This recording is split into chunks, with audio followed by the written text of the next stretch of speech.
నమస్తే welcome to NI news ముందుగా headlines తెలంగాణలో కొత్తగా 3 అగ్రికల్చర్ కాలేజీలు ఏర్పాటు మంత్రి పొంగులేటి శ్రీనివాసరెడ్డి వెల్లడి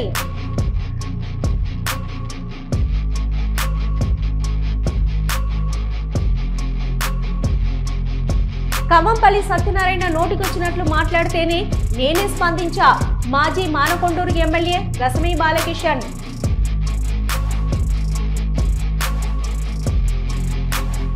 నాడు కేసీఆర్ ముందు చూపుతోనే మెడికల్ డివైస్ పార్కు ఏర్పాటు నేడు ఎంతో మందికి ఉపాధి కల్పిస్తుంది బీఆర్ఎస్ వర్కింగ్ ప్రెసిడెంట్ కేటీఆర్ వెల్లడి బాండ్ పేపర్లు రాసుకొని మరియు బెల్ట్ షాపులు నడపాలి టీడీపీ ఆడియో లీకులపై మాజీ ఎంపీ మార్గాని భరత్ ఆగ్రహం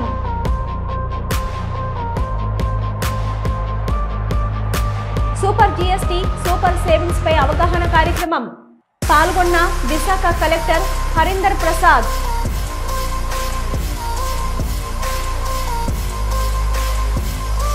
శాంతా కళ్యాణ్ అనురాగ నిలయం ఆకస్మిక తనిఖీ శ్రీకాకుళం కలెక్టర్ వృద్ధుల యోగక్షేమాలు తెలుసుకున్న స్వప్నిల్ దినకర్ బీసీలు తలపెట్టిన బంద్ ఎవరికి వ్యతిరేకం కాదు బీసీల హక్కుల కోసమే ఈ పోరాటమని పలువురు వక్తలు పేర్కొన్నారు వెనుకబడిన తరగతుల ప్రజా ప్రతినిధుల వేదిక ఆధ్వర్యంలో బీసీ సంఘాలు బీసీ ప్రజా ప్రతినిధుల సమావేశం టూరిజం ప్లాజా బేగంపేటలో జరిగింది. ఈ సభ వేదిక ద్వారా చిన్న సూచన ఈ రోజు తెలంగాణ కృష్ణయ్య గారు మీ పెద్దలందరూ కూడా రేపు ఈ బంద్ తర్వాత మరొకసారి సమావేశమై రాష్ట్రంలో ఉన్నటువంటి అన్ని కుల సంఘాలు గాని ఇతర సంఘాలు గాని భాగస్వాములు ముఖ్యంగా ఎంపీటీసీల సంఘం తరఫున మేము రాష్ట్రంలో ఉన్నటువంటి ఎంపీపీల సంఘంలో గాని ఎంపీటీసీల సంఘంలో గాని ఇదివరకు సమాచారాన్ని రాత్రికే మేము పంపించి 18 తారీఖున పూర్తి స్థాయిలో ప్రజాప్రతినిధులందరం కూడా జయప్రదం చేయడానికి కృతజ్ఞత అయితమని చెప్పి తెలియజేసి కనుక దయచేసి మరి ఇప్పుడు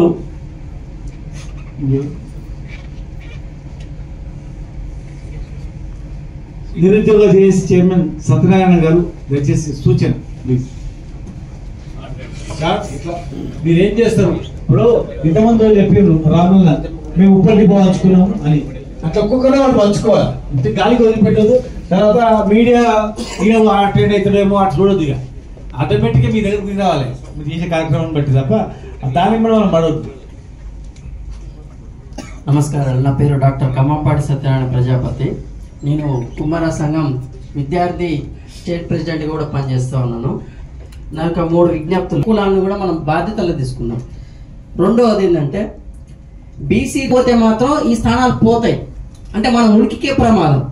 ఈ రోజు చూస్తున్నాం 42% వస్తే మన ప్రతిఫలాలు కనపడుతున్నాయి కదా. పోతే ఈ లోకల్ బాడీస్ లోనే కాదు మన పార్లమెంట్ లో కూడా 40% వస్తే మన ప్రాతినిధ్యం పెరుగుతుంది. అన్ని పార్టీల మద్దతు ఇచ్చాయి. మనకి ఎదురెవరు అసలు ఎవరు లేరు. ఇంకోటి ఏంటంటే ప్రతి కుమ్మరి కూడా ఈ యొక్క బంద్లో పాల్గొని విజయవంతం చేయడం కోసం నా వంతు కృషి చేస్తాను. స్వల్పలు అని చెప్పే విధంగా నా ప్రయత్నం చేస్తాను. ఇంకోటి ఉస్మాన్ యూనివర్సిటీ నుంచి మా మిత్రుడు గొల్లపల్లి చెప్పాడు కూడా మద్దతు ఇచ్చిన మీ పార్టీ మీ అభ్యర్థిని నిలబెడితే బీసీలు ఓట్లేస్తానికే మేము ఉండాలి. ఈ రోజు బీసీల యొక్క హక్కుల కోసం మాట్లాడుతున్నప్పుడు మీరు అందరూ కూడా కలిసి అవును గల్లబట్టి బరాబర్ అడుగుతాం మేము చెప్పిన అగ్గిగుండం కాదు ఈ భారతదేశం మొత్తాన్ని కూడా ఇష్టంగా అందబోతా ఉంది అట్టుకుంటది. తెలంగాణ తరహాలో ఉస్మాన్ నుంచి ప్రతి ఒక్కరు కూడా కులాల చంద్రశేఖర్ గారు కూడా దయచేసి ఏం కార్యక్రమం చేస్తారో చెప్పండి. గట్టిగా ఉద్యోగులు ఏం చేస్తారు?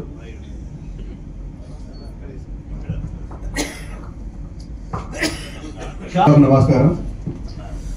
బీసీ జేఏసీ ఆధ్వర్యంలో నిర్వహించబడే ధర్నా కార్యక్రమానికి తెలంగాణ ఉద్యమ స్ఫూర్తి తెలంగాణ మేడ్చల్ పేట్ బషీరాబాద్ పోలీస్ స్టేషన్ పరిధిలోని దూలపల్లిలో భారీ అగ్ని ప్రమాదం చోటు చేసుకుంది. ఒక్కసారిగా మంటలు చెలరేగాయి. దీంతో కార్మికులంతా బయటకు పరుగులు తీశారు. అగ్నిమాపక సిబ్బంది మంటలను అదుపులోకి తీసుకొస్తున్నారు.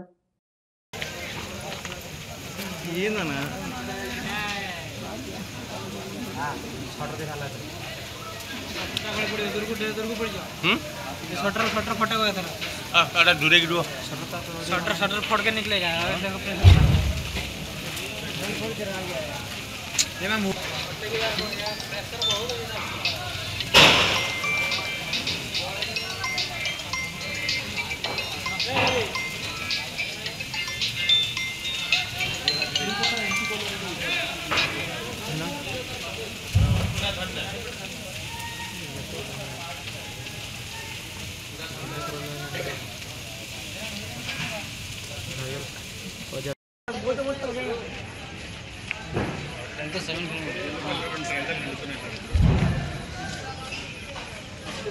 తొందర అండి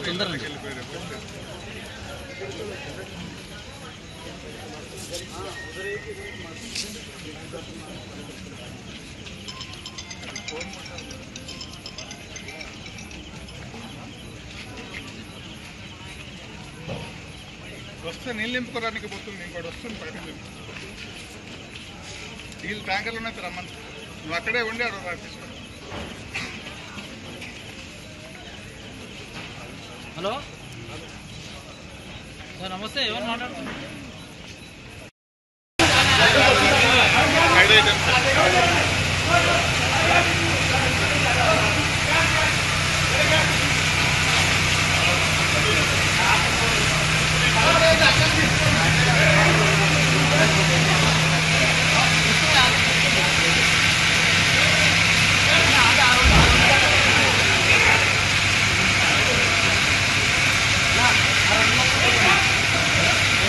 ముందుగా మానకొండూరు ఎమ్మెల్యే కవ్వంపల్లి సత్యనారాయణ ఇష్టం వచ్చిన భాషలో మాట్లాడితేనే తాను రెస్పాండ్ అయ్యానని వీడియో రిలీజ్ చేశారు మానకొండూరు మాజీ ఎమ్మెల్యే రస్మై బాలకిషన్.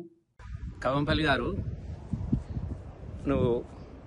నేను నిన్ను తిట్టినని చెప్పేసి సోషల్ మీడియాలో పెట్టి చాలా సానుభూతి కోసం ప్రయత్నం చేస్తూ ఉన్నావు. నీ ప్రయత్నం చూస్తూ ఉంటే నాకు నవ్వొస్తుంది. వెనకటికి ఎవరో చచ్చిపోయినాక 6 నెలలకు పిల్లలకి ఏడిచిరట. గత నెల విలేకరుల సాక్షిగా నీ క్యాంప్ ఆఫీసులో 100 బూతులు తిట్టింది నువ్వు. చెప్పుకోరన్నటువంటి భాష వాడింది నువ్వు. నీ భాష విని విలేకరులే చాలా బాధపడ్డారు. అటు విలేకరులను కూడా వార్తలు ఎట్లా రాస్తారని వాళ్ళని బెదిరిస్తేవి, పోస్ట్ మేట్లని తిడితివి, నన్ను తిడితివి, ఇష్టం ఉన్నట్టు. అసలు మనిషి అన్నటోడు ఎవ్వడు కూడా ఆ భాష మాట్లాడు. ఇక నువ్వు మాట్లాడినావు. అయినప్పటికీ కూడా నేను చాలా మౌనంగానే నేను ఉన్నా. అదే రోజు నీకు రిప్లై పెడదామని అనుకున్నా, కానీ నీకు నాకు తేడా ఏముంటుందని చెప్పేసి నేను పెట్టలేదు.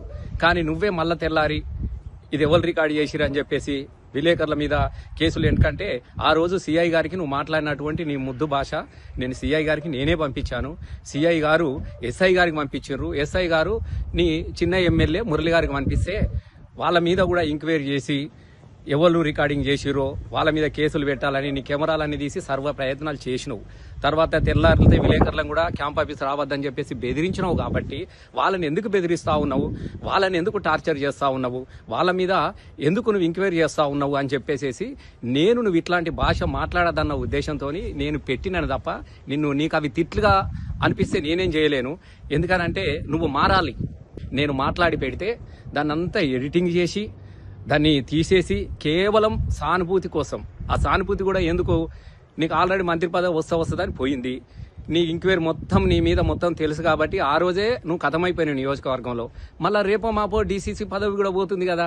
కాబట్టి ఇప్పుడు కార్యకర్తల యొక్క సానుభూతి కోసం 20 రోజుల తర్వాత ఇప్పుడు అదికి వచ్చిందా, లేకుంటే ఇవాళ మత్తు దిగిందా నీకు? నేను ఒకటే నేను అడుగుతా ఉన్నా. 20 రోజుల తర్వాత, అది నేను అమెరికాలో ఉన్నటువంటి సమయంలో దాన్ని సోషల్ మీడియాలో పెట్టించి సానుభూతి కోసం ప్రయత్నం చేస్తున్నావు. నేను ఇప్పటికి కూడా చెప్తా ఉన్నా, ఈ సానుభూతి బంద్ చేయి. సానుభూతి కోసం కాదు, ప్రజలు నువ్వు మంచిగా పనిచేస్తే నీ మీద ప్రజలకు అప్పుడు సానుభూతి కలుగుతుంది తప్ప ప్రొద్దున లేస్తే ఈ బూత్ భాష మాట్లాడి బంద్ చేయి. డాక్టర్ సాబ్, నీకు నేను మంచిగా చెప్తా ఉన్నా, నేను ఫ్రెండ్లీగా చెప్తా ఉన్నా, నీకు చాలాసార్లు కూడా చెప్పిన. ఇక నన్ను మారాలని కూడా చెప్తా ఉన్నా. పని చేస్తే ప్రజలు గౌరవిస్తారు తప్ప నేనేదో నేను తిట్టినా అని చెప్పేసి నువ్వు సానుభూతి పొందితే నీకు గౌరవం వస్తుంది అనుకోవడం నీ అవివేకం.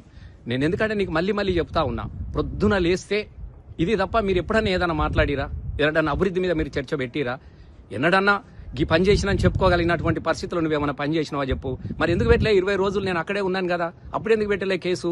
నేను లేనిది చూసి ఇవాళ కేవలం నేను మళ్ళీ చెప్తా ఉన్నా, నీ డీసీసీ పదవి పోయింది ఇక, రేపో మాపో అది పోతుంది. కాబట్టి దాని నుంచి దృష్టి మరల్చుకోవడానికి కోసం, నీ కార్యకర్తల సానుభూతి కోసం మమ్మలను తిట్టిండన్నటువంటి విషయంతో నువ్వు ఒకటి దిష్టిబొమ్మ దహనాలు చేయరి మండలిగా. దిష్టిబొమ్మ దహనాలు ఏం సార్? చితక ఆయుధాల దహనాలు, దిష్టిబొమ్మ దహనాలు కదా ఒక లెక్కన చెప్పు. నేను ఊరూరా తగలబెట్టిస్తా, గంత శక్తి లేదా రసమైకి? నీకన్నా ఇప్పుడు కూడా చెప్తా ఉన్నా, నాది పెద్ద బలగం. నా బలగం ముందు నీది చాలా చిన్నది, నీది పిడికెడు, నాది పుట్టాడు. ఏదో ఒక సానుభూతిగా 4 సార్లు ఓడిపోయినావు కాబట్టి ఒకసారి అవకాశం ఇచ్చిర్రు. నేను అంతే తప్ప దానికి ఏదో నువ్వు విర్రవిగి నేనేదో అయిపోయినా మొత్తం ప్రపంచం అంతా నాకు ఎదురు లేదా అని అనుకోవడము నీ మూర్ఖత్వం అవుతుంది. డాక్టర్ సాబ్ ఇవన్నీ బంద్ చేయి. నువ్వు కేసు పెట్టించినావు, నీ మీద రేపు పొద్దుగాల కేసు అవుతుంది కదా. ముందు తిట్టింది నువ్వే కదా, బూతులు మాట్లాడింది నువ్వే కదా, ఖచ్చితంగా నీ మీద కూడా కేసు కావాలి కదా. నేను నీలాగా భయపడి కేసులు పెట్టించి బెదిరిస్తే బెదిరిపోయేటోడు కాదు రసమై అనేటోడు, తుపాకులకు ఎదిరి నిలిచినోడు, తెలంగాణ ఉద్యమంలో ఉవ్వెత్తిన ఎగిసిన ఒక ఉద్యమ కెరటం రసమై గారు. నేను పనులు చేసిన బిడ్డగా చెప్తా ఉన్నా. ప్రజలే నా బలం నియోజకవర్గంలో. నీకు ఇప్పుడు మళ్ళీ చెప్తా ఉన్నా, ఈ గీసులతోని కాదు. నీలో నిజాయితీ ఉంటే నువ్వు మాట్లాడింది రిలీజ్ అయ్యి, లేకుంటే నేను ఏం మాట్లాడినో అది రిలీజ్ అయ్యి. ఎడిటింగ్ చేసుకొని అంత చిన్న పిల్లల్లాగా అంత మంచిగా లేదు డాక్టర్ సాబ్. నీ ప్రవర్తన మంచిగా లేదు, మంచిగా సరిదిద్దుకో, మంచిగా చేసుకో. వీటితో ఏం అయ్యేటి కాదు. నేను ఇప్పుడు కూడా చెప్తున్నా, విలేకరులకు పంపలేదు.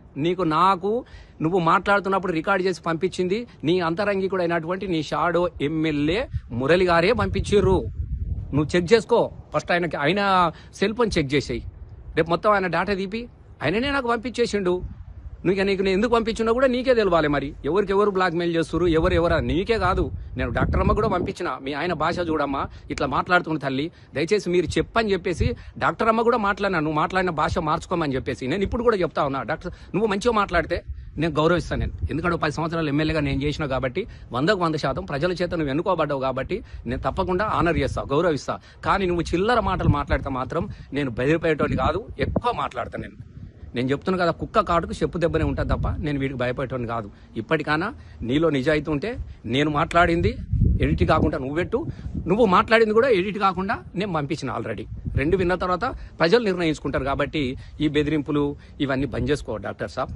నేను నీ మంచి కోసం చెప్తున్నా. Thank you. ఈ నెల 21న జూబ్లీహిల్స్ బీజేపీ అభ్యర్థి దీపక్ రెడ్డి నామినేషన్ దాఖలు వేయనున్నారని ఆ పార్టీ ఎంపీ రఘునందన్ రావు తెలిపారు. బీజేపీపై మీడియా, సోషల్ మీడియాలో తప్పుడు ప్రచారం చేస్తున్నారని, వాటిని నమ్మొద్దని ప్రజలను కోరారు. నిద్రమూల్లో ఉన్నారు మనల్ని, చూస్తలేడా? మనిషికోసారి చూడు సంగప్పని. జూబ్లీహిల్స్ లో భారతీయ జనతా పార్టీ అభ్యర్థిగా గౌరవనీయులు లంకాల దీపక్ రెడ్డి గారిని ప్రకటించిన తర్వాత ఈరోజు గౌరవనీయులు రాష్ట్ర పార్టీ అధ్యక్షులు రామచంద్రరావు గారు, కేంద్ర మంత్రివర్యులు కిషన్ రెడ్డి గారి నాయకత్వంలో సమీక్షా సమావేశాన్ని ఎన్నికల్లో గెలవడానికి కావాల్సినటువంటి వ్యూహాన్ని నిర్దేశించుకోవడం కోసం అందుబాటులో ఉన్నటువంటి నాయకులందరితో సమావేశాన్ని ఏర్పాటు చేయడం జరిగింది. జూబ్లీహిల్స్ ఉప ఎన్నిక భాగ్యనగరం భవిష్యత్తుని దృష్టిలో పెట్టుకొని, భాగ్యనగరం బాగుండాలంటే, భాగ్యనగరంలో ప్రజల భవిష్యత్తు బాగుండాలంటే, ఎంఐఎం గూండాల యొక్క అనుమతితో మనం బతకాల్సినటువంటి పరిస్థితులు భవిష్యత్తులో రావద్దంటే భాగ్యనగరంలో ఉన్నటువంటి ప్రజలు, ముఖ్యంగా జూబ్లీహిల్స్ ఓటర్ మహాశయులందరూ కూడా ఆలోచించాలని సవినయంగా అప్పీల్ చేస్తా ఉన్నాం. కన్నీళ్లతో ఒకరు, కట్టెలు పట్టుకొని ఇంకొకరు ప్రచారం చేస్తా ఉన్నారు. కాబట్టి కన్నీరుకు కరిగిన, కట్టెలకు భయపడిన జూబ్లీహిల్స్ భవిష్యత్తుతో పాటు ఈ భాగ్యనగరం భవిష్యత్తు మూసీ నదిలో కలవాల్సినటువంటి పరిస్థితి వస్తుంది. కాబట్టి ఆ కన్నీరు ఎప్పుడు వస్తూనే ఉంటుంది. కన్నీరు కారణం వేరున్నది, కట్టెలు పట్టుకొని తిరిగేటోళ్ళ కారణాలు కూడా మీకు తెలుసు. కాబట్టి మేము ఎవరి గురించి వ్యక్తిగతంగా మాట్లాడదలుచుకోలేదు. కానీ కన్నీళ్లకు కరిగిపోతే 3 సంవత్సరాల జూబ్లీహిల్స్ భవిష్యత్తు గత 11 సంవత్సరాలు ఎట్లుందో ఇప్పుడు కూడా అట్లే ఉండిపోతుంది. కట్టెలకు భయపడితే కప్పాలు కట్టాల్సినటువంటి పరిస్థితి వస్తుందని చాయ్ బండలు కూడా చెప్పాల్సినటువంటి దుస్థితి ఉంది ఈ భాగ్యనగరంలో. అందుకని 1200 కోట్లు పెట్టినటువంటి కమాండ్ కంట్రోల్కి ఈ కట్టెలు పట్టుకొని దాదాగిరి చేసేటోళ్ళు కనబడతలేరు. భాగ్యనగరం భవిష్యత్తు ఆగం కావద్దంటే భారతీయ జనతా పార్టీ జూబ్లీహిల్స్ లో ఎట్లా గెలవాలి, ఎందుకు గెలవాలి అనేటువంటి విషయంలో సుదీర్ఘంగా చర్చించుకోవడం జరిగింది. మా అభ్యర్థి నామినేషన్ల చివరి రోజు అయినటువంటి 21వ తారీఖు రోజు తాను నామినేషన్ వేయబోతా ఉన్నారు. ఆ నామినేషన్ వేసేటువంటి కార్యక్రమం నుంచి ఓటరు మహాశయుల ఆలోచన విధానంలో ఎట్లా మార్పు తీసుకోవాలి, ఎట్లా మార్పు తీసుకురావాలనే విషయం లోపల సోషల్ మీడియాలో, కొన్ని యూట్యూబ్ ఛానళ్లలో భారతీయ జనతా పార్టీ గురించి, భారతీయ జనతా పార్టీ నాయకత్వం గురించి జరుగుతున్నటువంటి తప్పుడు ప్రచారాన్ని ఎప్పటికప్పుడు ఎట్లా ఖండించాలనేటువంటి విషయంతో పాటు పత్రికా యాజమాన్యాలకి, ఎలక్ట్రానిక్ ప్రింట్ మీడియా పెద్దలందరికీ కూడా మేము సగౌరవంగా చేసేటువంటి అప్పీల్ ఒకటే. 3 సార్లు వరుసగా ఈ దేశాన్ని పాలిస్తున్న పార్టీ, తెలంగాణలో పార్లమెంటుకు జరిగిన ఎన్నికల్లో అధికారంలో ఉన్న పార్టీతో సమానంగా ఎంపీలను గెలిచిన పార్టీ కాబట్టి గౌరవ పెద్దలందరూ కూడా సవినయంగా చేసేటువంటి అప్పీల్, ఇతర పార్టీలకు వస్తున్నటువంటి కవరేజ్ ఎంత ఉంటుందో దయచేసి భారతీయ జనతా పార్టీ కూడా అంతే కవరేజ్ ఇవ్వాలని సవినయంగా 2 చేతులు జోడించి విజ్ఞప్తి చేస్తా ఉన్నాం యాజమాన్యాలకి, ప్రింట్ మీడియా, ఎలక్ట్రానిక్ మీడియా యాజమాన్యాలకి. భవిష్యత్తు మాది, భవిష్యత్తులో భాగ్యనగరాన్ని పాలించేది మేము. ఈ దేశం మా చేతిలోనే సుభిక్షంగా ఉందని దేశమంతా నమ్ముతుంది. కాబట్టి తెలంగాణలో ఉన్నటువంటి మా పత్రికా యాజమాన్యాలు, ఎలక్ట్రానిక్ మీడియా యాజమాన్యాలు కూడా మా మాటను విశ్వసించాలి, మా నాయకత్వానికి అండగా ఉండాలని చెప్పి కూడా ఈ సందర్భంగా అప్పీల్ చేస్తా ఉన్నాం. సోషల్ మీడియాలో తప్పుడు వార్తలు, తప్పుడు సర్వేలు వస్తున్నాయి. వీళ్ళకి ఇంత ఓటింగ్ వచ్చింది, వాళ్ళకి అంత ఓటింగ్ వచ్చిందని. అరే క్యాండిడేట్ డిక్లేర్ అయ్యి 24 గంటలు కాలే. మరి మీరు సర్వే ఎప్పుడు రాత్రి, మీరు సర్వే ఎప్పుడు ఎత్తిరి, ఎవరిని అడిగితిరి, ఏసీ రూమ్ లో కూర్చొని సర్వే రిపోర్ట్లు రాస్తారు? దయచేసి పార్టీల ఇమేజ్ ని డ్యామేజ్ చేసేందుకు ఇట్లాంటి తప్పుడు వార్తలు ఎవరు కూడా ప్రసారం చేయొద్దని మీడియా మిత్రులకి, ఆ యూట్యూబ్ ఛానల్ మిత్రులకు కూడా సవినయంగా అప్పీల్ చేస్తా ఉన్నాం. 4వ స్తంభం మీరు, ప్రజాస్వామ్యాన్ని కాపాడాల్సిన వాళ్ళు మీరు కూడా ఇట్లా చేస్తే బాగుండలేమో అనేది ఒకసారి ఆలోచించమని అప్పీల్ చేస్తా ఉన్నాం. పార్టీల దగ్గర జీతం తీసుకొని పనిచేసే వాళ్ళు ఏది రాసినా నడుస్తుందని రాసుకునే వాళ్ళకు కూడా ఈ అప్పీల్ లాగానే స్వీకరించుండ్రి. వ్యక్తిగతంగా మేము ఎవరిని ఇన్సల్ట్ చేయదలుచుకోలేదు. కాబట్టి దయచేసి ప్రతి అంశాన్ని భారతీయ జనతా పార్టీ నాయకత్వం గమనిస్తా ఉంది. మీరు రాసే తప్పుడు వార్తలు, మీరు వేసే తప్పుడు సర్వేలు, మీరు మా పార్టీని డ్యామేజ్ చేయాలని చూసేటువంటి ప్రతి అక్షరం బరాబర్ గుర్తుంటది. ఇవాళ మేము అధికారంలో లేకపోవచ్చు, మీ మీద చర్యలు తీసుకునే శక్తి భగవంతుడు మాకు ఇవ్వలేకపోవచ్చు, కానీ భూమి గుండ్రంగా ఉంటది. It will take a turn అనేది మాత్రం గుర్తుంచుకోండి. ప్రతిదీ రాసి పెట్టుకుంటాం, ప్రతిదీ లెక్క పెట్టుకుంటాం. కాబట్టి యాజమాన్యాలకి నేను తప్పులు అంటగట్టదలుచుకోలేదు. వ్యక్తిగతంగా ఎవరైనా తప్పులు చేస్తే మాత్రం దయించి లెక్కలు మాత్రం ఉంటాయనేది మాత్రం అప్పీల్ చేస్తా ఉన్నాం. ఇది ప్రేమతో చెప్తున్న మాట. నా భాషనే గిట్లుంటది, నా గొంతే గిట్లుంటది. కాబట్టి రఘునందన్ రావు బెదిరించిండని మళ్ళీ స్క్రోలింగ్లు పెట్టి నన్ను పెద్ద లీడర్ని చేయొద్దని మీకు అందరికి కూడా అప్పీల్ చేస్తా ఉన్నాను. Thank you. తెలంగాణలో కొత్తగా 3 అగ్రికల్చర్ కాలేజీలు ఏర్పాటు చేస్తున్నట్లు మంత్రి పొంగులేటి శ్రీనివాసరెడ్డి తెలిపారు. కొడంగల్, హుజూర్నగర్, నిజామాబాద్లో 3 కొత్త అగ్రికల్చర్ కాలేజీలు ఏర్పాటు చేయడానికి నిర్ణయం తీసుకున్నామని తెలిపారు మంత్రి పొంగులేటి శ్రీనివాసరెడ్డి. రాష్ట్రంలో కొత్తగా 3 అగ్రికల్చర్ కాలేజీలని ఈరోజు కేబినెట్ ఆమోదించడం జరిగింది. అందుట్లో 1 హుజూర్నగర్, 2 కొడంగల్, 3వది నిజామాబాద్ లో అత్యంత అధునాతన సౌకర్యాలతో 3 అగ్రికల్చర్ కాలేజీలను కూడా ఈనాటి కేబినెట్ లో ఆమోదించడం జరిగింది. మన దేశంలో వాడే మెడికల్ పరికరాలని విదేశాల నుంచి దిగుమతి చేసుకోకుండా మన దేశంలోనే ఉత్పత్తి చేస్తే సామాన్యులకు సైతం తక్కువ ధరకే అందుబాటులో వస్తాయనే ఆలోచనతో నాడు కేసీఆర్ మెడికల్ డివైస్ పార్కును ఏర్పాటు చేయడం జరిగింది. దాని ఫలితమే నేడు ఎన్నో అద్భుతమైన మెడికల్ డివైస్ పరికరాలు ఉత్పత్తి జరగడమే కాకుండా ఎంతో మందికి ఉద్యోగాలు లభించాయన్నారు BRS working president KTR. Medical devices park పెట్టినప్పుడు ఉద్దేశం ఏముండే అంటే మన దేశంలో 78 నుంచి 80% మనం వాడే మెడికల్ పరికరాలన్నీ కూడా దిగుమతి చేసుకుంటున్నాం ఇతర దేశాల నుంచి. అట్లా ఎందుకు ఉండాలి? మన దేశంలో ఎందుకు ఈ ఉత్పత్తులు కాకూడదు? మన దేశంలో ఉత్పత్తి అయితే ధర కూడా తగ్గుతుంది, సామాన్యుడికి ఇవన్నీ కూడా అందుబాటులోకి వస్తాయన్న ఉద్దేశంతో ఈ మెడికల్ డివైసెస్ పార్క్ ఇక్కడ ఏర్పాటు చేయడం జరిగింది ఆనాడు కేసీఆర్ గారి ప్రభుత్వంలో. అప్పుడు ఇక్కడికి వచ్చినప్పుడు ఈ సుల్తాన్పూర్ ఈ ఏరియా ఏదైతే ఉందో ఇక్కడ కొన్ని స్టోన్ క్రషర్లు, మెటల్ క్రషర్లు, అట్లాగే కొంత ఖాళీ జాగా ఉండింది తప్ప ఇక్కడ ఏమీ లేదు. కానీ వాళ్ళు ఇక్కడికి వస్తే చాలా ఆనందంగా అనిపించింది. ఎందుకంటే వేల మంది పనిచేస్తున్నారు, చాలా పరిశ్రమలు ఇక్కడ వచ్చినాయి, ఇంకా రావాల్సి కొన్ని ఉన్నాయి. తప్పకుండా నాకైతే విశ్వాసం ఉంది. ఈరోజు ఇక్కడ జరిగిన పరిశోధనలు కానీ ఇక్కడ వారు ప్రవేశపెట్టిన ఉత్పత్తులు కానీ చూస్తే చాలా సంతోషం వేసింది. హైదరాబాద్ పాత బస్తీలో కల్తీ తేనె తయారీ గుట్టురట్టయింది. కల్తీ తేనె తయారీ కేంద్రాలపై పోలీసులు దాడులు నిర్వహించి 100 లీటర్ల కల్తీ తేనె స్వాధీనం చేసుకుని 2 కార్లు సీజ్ చేసి 3 నిర్వాహకులను అరెస్టు చేశారు పోలీసులు.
శాంతి భద్రతలను పరిరక్షించేందుకే గ్రామాల్లో కార్డన్ సెర్చ్ నిర్వహిస్తున్నామని కరీంనగర్ సిపి గౌసల్లం అన్నారు.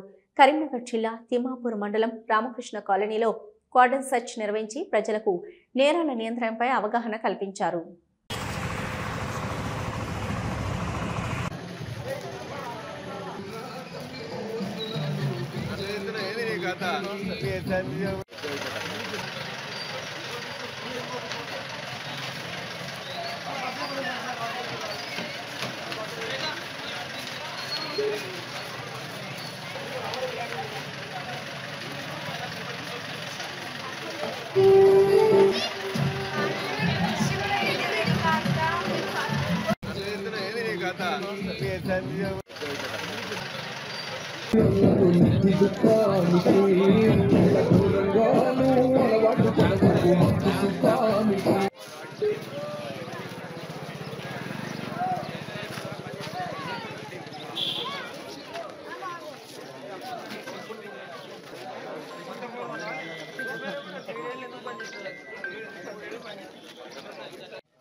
కదా ఓకే ఆంటీ నాకు ఒక 2 minutes time Welcome to Dial 100 Telangana Police. Press 1 for emergency. Press 8 for T-Safe services. Dear citizen, for your own safety.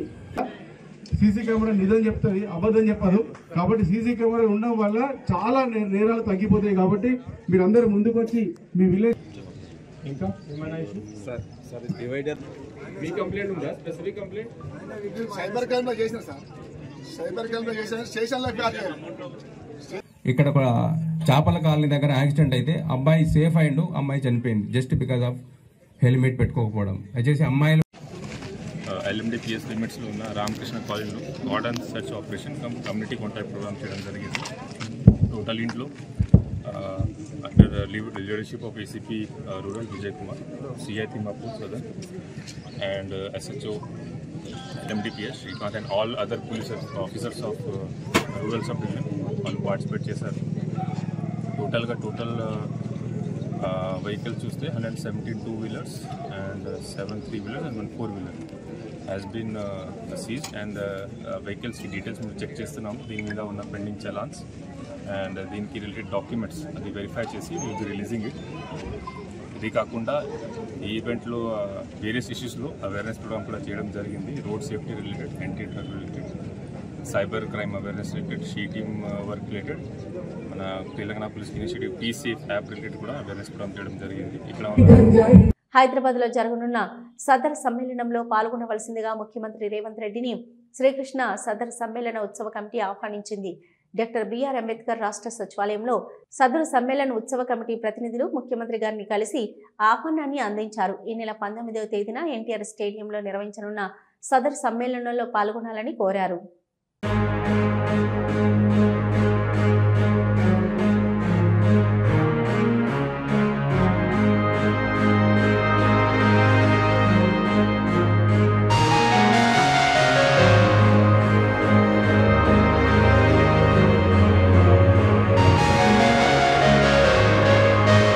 Medchal జిల్లా కీసర CS పరిధిలో రాంపల్లి వద్ద హనుమాన్ విగ్రహం ధ్వంసం చేశారు. గురువారం రాత్రి హనుమాన్ విగ్రహాన్ని దుండగులు ధ్వంసం చేశారు. హనుమాన్ విగ్రహం ఎడమ చేయితో పాటు గదను ధ్వంసం చేశారు. ఘటనా స్థలానికి చేరుకున్న కీసర పోలీసులు చుట్టుపక్కల సీసీ ఫుటేజ్ పరిశీలిస్తున్నారు. బెల్ట్ షాపులు ఎలా నిర్వహించాలి, పోలీస్ అధికారులకు ఎవరికి ఎంత లంచాలు ఇవ్వాలని తెలుగుదేశం నేతలు మాట్లాడుకుంటున్నారని మాజీ ఎంపీ వైఎస్ఆర్సీపీ అధికార ప్రతినిధి మార్గాని భరత్ అన్నారు. బాండ్ పేపర్లు రాసుకొని మరీ బెల్ట్ షాపులు నడపాలని చర్చించుకుంటున్నారని ఆశ్చర్యం వ్యక్తం చేశారు. సిండికేట్ వ్యాపారం ఎలా చేయొచ్చు అని రేట్లు పెంచుకుని అమ్ముకుందాం, ఇంకొకటేమో బెల్ట్ షాపులు పెట్టుకుందాం, ఏ షాపు పరిధిలో ఉన్న బెల్ట్ షాపులు ఆ ఏరియాలోనే అమ్ముకోవాలి, వేరే ఏరియాలో ఉన్న షాపులోళ్ళు ఇక్కడ బెల్ట్ షాపులు పెట్టకూడదు. ఎక్సైజ్ సిఏల్ని ఇద్దరిని రప్పిద్దాం, వాళ్ళు కొంచెం డబ్బులు ఎక్కువ అడుగుతూ ఉన్నారు, వాళ్ళనిద్దరిని నార్త్ సిఐని సౌత్ సిఐని కూడా కూర్చోబెడదాం అని ఇంకొక మద్యం షాప్ వాళ్ళతో ఈయన బేరసారాలు చేస్తూ ఉన్నాడు. మళ్ళీ అదేదో బాండ్లు, 100 రూపాయల స్టాంప్ పేపర్ మీద బాండ్లు రాసి. శాంతా కళ్యాణ్ అనురాగ నిలయంను శ్రీకాకుళం జిల్లా కలెక్టర్ స్వప్నిల్ దినకర్ పుండర్కి సందర్శించారు. అక్కడ ఉన్న వృద్ధుల రూమ్ను పరిశీలించి వారి బాగోగుల గురించి అడిగారు. వారి ఆరోగ్యం బాగుందా లేదా అని అడిగి తెలుసుకున్నారు. సూపర్ జీఎస్టీ, సూపర్ సేవింగ్స్ పై అవగాహన కల్పించేందుకు విశాఖ ఏయూ ఇంజనీరింగ్ కళాశాల మైదానంలో the great Vizag shopping festival అట్టహాసంగా ప్రారంభమైంది. Collector Harinder Prasad, state GST అదనపు కమిషనర్ సీతారాం శేఖర్ ఫెస్టివల్ను ప్రారంభించారు. 4 స్లాబ్ల నుంచి జీఎస్టీని 2 స్లాబ్లకు తగ్గించడాన్ని చారిత్రాత్మక నిర్ణయమని వారు అభివర్ణించారు. ఇవి ఇప్పటివరకున్న న్యూస్. చూస్తూనే ఉండండి న్యూస్.